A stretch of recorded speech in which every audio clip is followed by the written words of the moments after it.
যাবে না। কি বলতো, যারাই না বেটা, এরকম আমি আমার একটা অনুভব শোনাই দিদির সাথে। তো আমি দিদির সামনে একবার এমনিই গেছি, ঠিক হয়তো একটু এদিক ওদিক হয়ে গেছে। দিদি বললো শুধু আমাকে শেখানোর জন্য, बेटा आपको ऐसे देखना मुझे अच्छा नहीं लगता है।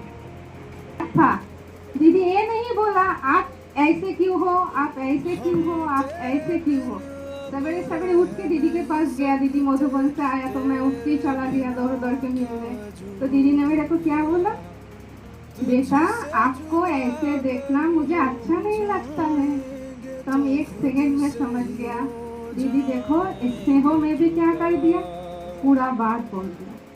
হ্যাঁ, তো এই এক ঘটনা। আর দ্বিতীয়, দিদির সাথে প্রথম আমি খেতে বসেছি, ঠিক একসাথে দিদি বসিয়েছি খাওয়াতে।